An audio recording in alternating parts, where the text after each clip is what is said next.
What's good YouTube, and welcome to the house. We finally get it, UA support, and yes, I'm pretty excited, even though I have a trouble past against this deck, where I went into time and tied against them during full power Necros at the WCQ. I still really like the deck and how it works. I know that they got a level 4 that's interesting, and they're combining the Archetype instances with cards that will work with FAs and UA, so the deck comes full circle and together. But I only know what two of these cards roughly do. I don't know their exact effects, so let's go ahead and get into the official translations, well, unofficial official translations, the Yu-Gi-Oh! Organization translations, which are usually spot on. UA Libero Spiker is a level 4 Earth Warrior effect monster. Attack 1800, defense 1800. You can special summon using the procedure written in the first effect when this card's name, with this card's name once per turn, and you can use the second effect with this card's name only once per turn. You can special summon this card from your hand by returning a UA monster you control to the hand, so you can only do that once per turn.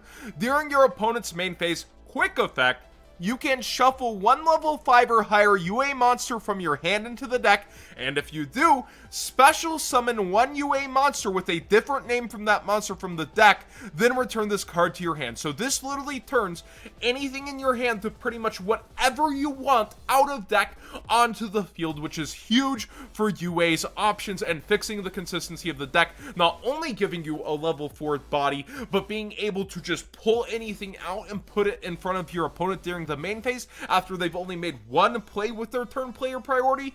That's pretty darn freaking nice. I really like this guy, and he does a lot of fixing for what UA's needed. Now, I have not got to read this guy. UA playing manager. So, in sports, it's like the manager just got off the bench. All right. So, this is an Earth Warrior effect. Level 8, 2000/2600. Big levels. You can only use this card's first and second effects once per turn each. If you normal summon or special summon a UA monster or monsters, you can special summon this card from your hand. So that's more tag out fodder, it feels like, but you can only use that once. And it looks like he doesn't get the tag out effect. He's like, put me in, coach. I'll put myself in. If this card is special summoned, you can activate one of these effects. Target one card on the field, destroy it, negate the effects of all face-up monsters on the field except UA monsters. Two good effects, but the second one, I'm going to shut off everything if you don't do something about me. That's pretty big in the game of Yu-Gi-Oh! I'm still not seeing a lot of advantage gaining, though. Like, you actually have to, you know, shuffle the card in hand here. And, for him, you're plopping him out on the field, so you're trying to get field advantage and force things, but there's nothing gaining advantage yet. UA Hyper Stadium. This card is also always treated as an FA card. You can only activate one card with this card's name per turn. Give me a second, boys. When this card resolves, you can add to your hand one UA monster from your deck, one FA monster from your deck, or a UA Stadium from your graveyard. So like I said, they're combining the archetypes here, and this does just straight up activate field spell, get something. You can reveal a field spell from your hand and pay 1,000 life points, so going with the Stadium from graveyard. During your main phase this turn, you can normal summon one UA or FA monster face up in addition to your normal summon / set. You only gain this effect once per turn. So if you grab Stadium, you can pay the 1,000, you can get an extra normal. That's pretty interesting, as I guess we're still only on 2 level 4 UAs, but the FAs, I don't know if you're actually going to be combining the archetypes. So we'll see the rest of the support. UA Locker Room, a quick play spell. This card is always treated as an FA card. You can only activate one of this card's names per turn. Target a UA or FA monster on your field or in the graveyard, return it to the hand, and if you do, gain 500 life points. Then you can apply the following effect.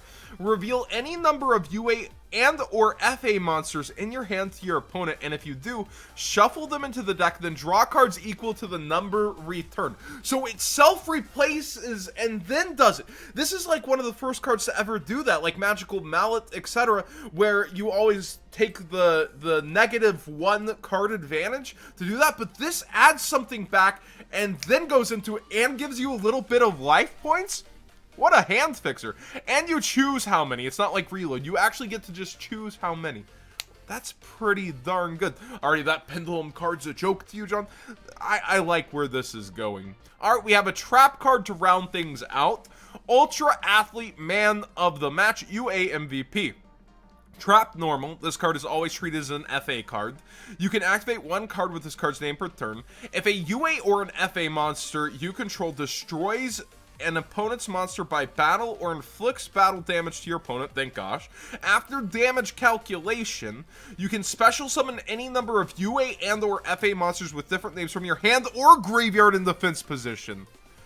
Just everybody come on back. You don't even have to do the hand. Now, it's not like you can use this aggressively to win. It summons them in defense. I don't think you're tagging out quick effects, if I recall, with the UAs. I think that's not a quick effect, but maybe some of them can bounce. Yeah, this is not a quickie. Okay, so the UAs, this is 5 cards. Maybe they'll get a little something more. Maybe this is it. Let's soak this in a little bit. Konami is starting to combine archetypes. I haven't covered this on the channel yet, but if you haven't seen it, it's a great read. Basically, Raid Raptors and Phantom Knights got combined in Synergy and just got a bunch of extenders and interesting cards put up here. So Konami seems to be on the warpath with this set, with Phantom Rage, that we're going to start mixing and molding already existing archetypes with pretty good cards. Phantom Knights have topped a bunch of events. Raid Raptors have always been pretty much up there in terms of fan favorites. UAs and FAs both struggled independently.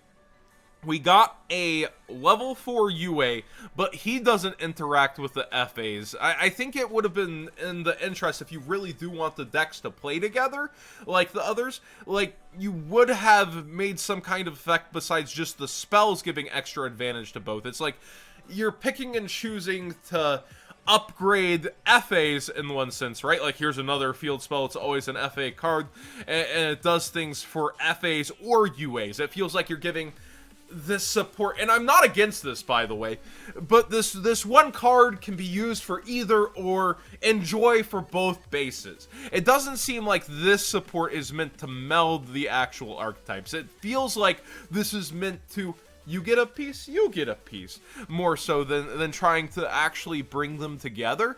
I do like the pun with the art a lot for UA Playing Manager. I really like what they did there. But back on topic, I would have liked to see the monsters here kind of be treated also as FAs, mayhaps. Maybe something that could have really broken in both decks to be able to be competent in playing and fix their problems. Like this guy, this is a huge step in the right direction, and you get extension plays, you get advantage. They did a lot for it, but it feels a little bit empty in terms of actually approaching and wanting both decks to play together functionally.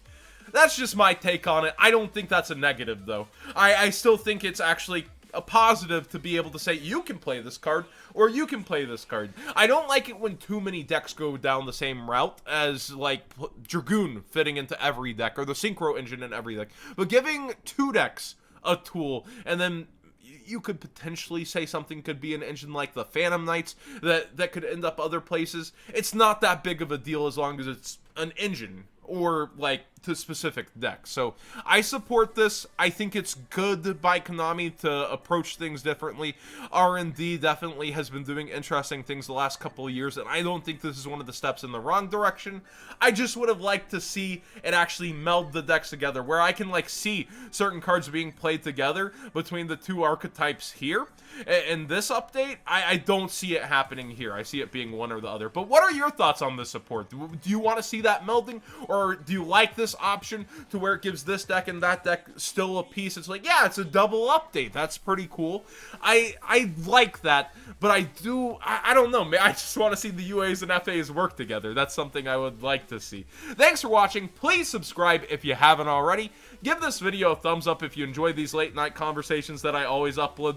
We also have a whole nother archetype revealed thanks to the organization for the translations, as always, of the Sutff, and that should be linked somewhere around here if you want to check out those cards. They're really awesome, and it feels like they have something to do with the Unchained lore-wise, but we'll see.